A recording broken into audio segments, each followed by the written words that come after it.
r/AskReddit. Stephen Hawking has stated that we should stop trying to contact aliens, as they would likely be hostile to us. What is your position on this issue? I think it depends on how rare life is in the universe. If it's everywhere, they probably wouldn't mind coming to kill or enslave us and take our resources. If it's rare, I feel like they'd be more likely to realize that we are valuable and try to make an alliance. While that certainly could be true, it's dangerous to apply human values, ethics, and feelings to an alien species. Do they care about other life? Do they have an urge to explore and/or communicate? Would they wipe us out because they consider humans too warlike? Would they wipe us out because we are not aggressive enough? Would there even be a they? Would aliens be individuals, a society/culture, or a hive mind? There's a huge amount of unknowns here. And unfortunately, when faced with that many unknowns, paranoia is probably a good policy. I think this is where Hawking's point comes from. The key is how abundant resources are. If water is rare, get ready for extermination. If it is everywhere, they might not bother. Edit. Sorry for picking water as my arbitrary scarce resource. Vespine gas then. We got it. They want it. If things are abundant in the universe, we are probably safe. If something is rare, we are not. Also, you have to factor in how easy extermination might be. If they get a hold of any living cell, they could potentially make a biological weapon that targets carbon DNA based life, making the planet perfect habitable for them, and destroy all of us in a very short time. Such a payload could be delivered in a small rock. We would never know. On the other hand, it could be hard to exterminate us, in which case they would have to have a good reason. Or we could be alone, and interstellar travel is impossible, and we all die and the sun expands. I honestly think that any civilization that has advanced their science to the point of interstellar travel has to be peaceful. I can't think of who said it first, but basically, weapons to destroy the world exist before the science to leave it. So any culture that develops tech but isn't peaceful will destroy themselves before they get interstellar, leaving only the peaceful worlds left. If we encounter aliens, I think they'll be curious about us. Nothing more. But what if they were peaceful, but then ran out of resources and needed something that only we had? What if they were such a different kind of being that they didn't even recognize us as conscious in the same way that we don't recognize ants as conscious, even though they are alive? If this were the case, even a peaceful world may have no qualms about destroying us. There are a lot of assumptions being made with this theory. Edit. Since I've gotten about 35 responses saying the same thing about Earth not having any unique resources, I'll give up on that point. What I'm more interested in anyway is the idea that an advanced civilization that we made contact with may be too advanced to recognize us as having sentient status. In this case, there is no telling what they would decide to do with us. Assuming they would be benevolent toward us simply because they are advanced is, I think, naive. Perhaps they would turn our planet into a science experiment at the cost of billions of lives. If they have the resources to travel between stars, I imagine there isn't any resource they can't create easier than that. The real question is what on Earth could be valuable enough to make them bother to come all the way over here? Probably nothing. Edit. The slave labor responses are comical. A species has mastered interstellar travel and they need day laborers? They cross the galaxy to pick up some less hairy monkeys to wrench on their space cars? We have barely left the solar system and we can build better robots for plenty of specific tasks already. Human beings study every form of life, regardless of value. Name a creature, and there's 24 experts competing to be top dog in the field. I don't know what the value of a dung beetle, but I bet there's a human somewhere who's made it his life work. My point is, it is reasonable to assume that other intelligent life would also have their version of academics and scientists who wish to study less developed societies, etc.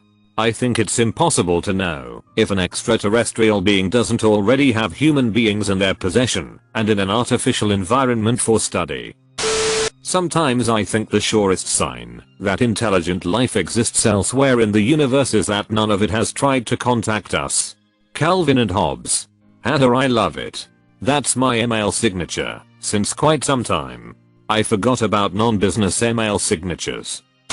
Listen to the smart person. Seriously though, most first contact situations in our history went poorly for someone. What about the other smart people that disagree with him? Honestly, they romanticize our contact with extraterrestrial life. To pretend, even for a moment, that we should advertise a location and existence to a far more advanced society is asinine. An alien race has legitimately no reason to not exploit us for something. And we have nothing to gain from extraterrestrial contact yet. I think it's one of the dumber things Hawking has said. Not that I think I'm smarter than him. But everyone says stupid shit from time to time. The problem here is that Steve's reasoning doesn't hold up when you apply it on an interstellar scale. His argument is that, since humans aren't historically very kind to the native population of a new land we discover, alien explorers will likely ape, pillage, enslave, and/or slaughter us. The reasons for the exploitation of natives, though, don't really apply when you bounce around the planets. The primary one is natural resources and precious metals. But if you have the means to travel between the stars, you don't really have to worry much about resources. Anything you can find here on Earth can probably be found all over the place in the universe, and probably all over planets without any life whatsoever. The only resource they might be looking for, which might not be abundant or easily procured without stepping on other life, would be habitable planets. But it'd be hard to believe that there aren't a ton of Earth-like planets without much in the way of sentient life. Sentient, intelligent life, even within the confines of a system that has life, is incredibly rare. There have been billions of unique species on Earth. Only one has left the planet on its own accord. Additionally, traveling around the galaxy or universe would indicate a species is probably incredibly advanced. They would have to have invested a ton of effort into solving incredibly difficult problems. It seems likely that their drive to explore would be fueled by a quest for knowledge. But the final point, and this sort of undermines previous ones, Hawking is projecting human interests and motivations on a species which would be decidedly not human. There's no telling how they would behave. So saying things like humans aren't kind to native populations while exploring as a way to underpin the idea that we should fear exploring aliens just doesn't follow. Truth is, we have no idea how they would behave. We can speculate all we like. But in the end, hell, maybe they take over Earth and slaughter us simply because human meat is a delicacy in the universe. Or maybe it turns out that our blood is a universal cure for alien cancers. Or maybe they hunt for sport. Or maybe it's the other way around. And maybe they don't visit us because they are completely non-confrontational and see us as being exactly the opposite. Maybe they figured out a way to materialize food from thin air and no longer have to kill to eat. And in fact, have created a society that doesn't kill for any reason at all. I could speculate for hours. But in the end, each speculation is as likely as any other. And there's no reason to fret over any of them. Hawking is projecting human interests and motivations on a species. Humans' interests and motivations were shaped by evolution. We are not so different from other animals on Earth. God ducking knows what alien life is like. Might not even be carbon based. I don't think we should contact them because they probably have some next level colds and flus that they are all immune to that would kill us all pandemic style. Sort of like with the Native Americans and smallpox. Not so much. Diseases evolved along with us. Their bugs would be pretty useless in an alien biology. Quite feasible. Either they have some huge Battlefield 2 style unlocks for bugs, or these bugs simply aren't capable of doing anything to our physiology. Your hypothesis seems more feasible, as any organism that can make it to Earth must be fairly evolved, and definitely evolved in a way different to ours. We know that similar conditions would push for evolution to occur in similar ways. See convergent evolution, leading to the development of similar traits. So if there is some organism out there that has bugs that are capable of damaging us, we can assume that these organisms would have conditions similar to ours driving their evolution. This would then depend upon the time scale. If they have had more time than sapiens to evolve, then they would be advanced enough to make it here. Or if they are at a level similar to ours, then they cannot contact us yet. Either way, When we think about it, we realize that even we sapiens have a host of bugs and diseases that could or could not totally destroy an alien species. What stands is that, if there is a meeting between us sapiens and a convergently evolved alien species, we'll call them marsupial sapiens, there is a huge chance that both would cause each other huge casualties due to diseases. Even possibly annihilating the specimens that actually wind up meeting. Brady Heron has put it nicely in one of the latest Hello Internet. Say the universe is a city. Science states it should be lit up and alive. Yet everything is dark and there is no noise. Why are all the lights out? Is science wrong? Or is there a good reason you don't want to turn on the lights? Paraphrasing. The problem is, the city is huge and the buildings in it are so far apart we can't tell if any of them are occupied. In fact, we can't even see the buildings. We only know they are there by indirect means. So this city could be overflowing with life. But we just can't prove it yet. I don't think a lot of people realize that aliens will have no need for our resources. If you can reach the speed required to reach us, you'll be far enough along to produce any material you want. So really the only thing they would want to see us for is either 1. Cultural killings. Meaning it's a part of their culture or ideology to kill other species. Could be a matter of culture, religion, or whichever. Or 2. Peace and humanitarian. We would obviously be the third world country of the galaxy. Knowing that as we are now we can't reach other planets, so the only scenario would be them finding us. And any civilization with those capabilities would be way ahead of us. So knowing that there could be aliens out there spreading knowledge to help suffering from disease, war, famine, etc. Idea number 1 makes me feel like we need a Master Chief. Read this as Master Chef and was utterly confused. I think he's got a valid point. Star Trek represents the best possible outcome, while Alien and Independence Day offer worst case scenarios. In Alien, humanity has expanded well past our own planet and is exploring the universe. In Independence Day, humans are able to destroy the alien attackers and presumably use their technology to advance our own technology so we can go into space and defend ourselves.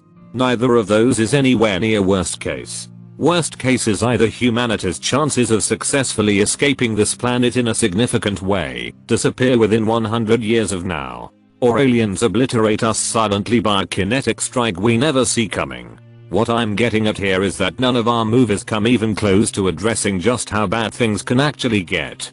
I see this. First act, hundreds of billions of AI bug-sized drones separate from the dropships and insert custom tailored viruses into every living human, animal, plant, plankton, etc. Everything macro dies. Second act, terraforming machines tailor atmosphere for alien home flavor.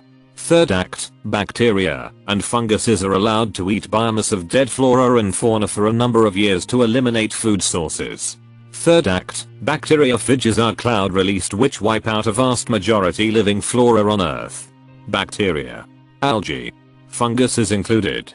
Fourth act, a waiting period is instituted for all viruses to expire. Fourth act, AI bugs are repurposed to reseed planet with alien flora and fauna, thereby outcompeting any surviving Earth life forms that were starved from ecosystem collapse. Fifth act, aliens arrive and leisurely walk to the beach to enjoy their new planet, the 385th of their nation. The way I see it is that there is definitely alien life. Giant universe. There is ducking alien life. Now the question is, have they found us? And if yes, have they either made contact in secret, like conspiracy theories would like us to believe, or have they decided to let us deal with our hit first? Let's face it, we, as a human race, still suck pretty bad. We don't need aliens to deal with, and if they are more advanced, spiritually, socially or whatever the duck they are, most likely they don't want to get involved. Chances are they have bets going on if the Earthlings will kill this planet or not. There really are an infinite possibilities if you consider they are more advanced. And if they are more advanced, technologically, and hostile towards humans for W/E reason, we are pretty ducked anyways. With what we have as weapons we could kill most of the Earth and its inhabitants, and so can they. I personally like to assume that they found us. but are pretty chill guys and see us a little like we see children. They know they've been there at one point and it amuses them to see how we deal with our hit. Well, not really how an earthling relationship with their children is, but more like an observer that goes unnoticed by the children who are very much occupied with, well, whatever the duck we are doing right now. Let's just hope they don't just read the tabloids and we're fine. TL. Dr. Aliens are chill guys that wanna wait till we mature a little more before we are invited for intergalactic drinks and chasm. If they wanted us dead, we would be dead already. Considering there could be other hidden dimensions woven in the fabric of space. Aliens could be occupying dimensions past R4. That could be why the nuclear tests of the 40s and 50s correlated with widespread reports of UFOs. We might have really got their attention. To put another way, I'm certain I live on top of massive ant colonies. I see them on the surface all the time. I don't mess with them, and they generally don't come in my house. If one day they started attacking me or the house, they would get my undivided attention. My goal would be to exterminate them. Let's hope it doesn't go down this road with us. Op. Have you read the novel The Three-Body Problem? Or even more relevant, The Dark Forest? The first axiom is that survival is a primary need of civilization. Therefore, civilizations will do whatever it takes to ensure their own survival. The second axiom is that civilizations always grow and expand. But the amount of matter and resources in the universe are finite. The universe is a dark forest where every civilization is a silent hunter. They desperately try to stay undetectable while hunting for other planets to colonize and threats to destroy. Ducking like and subscribe.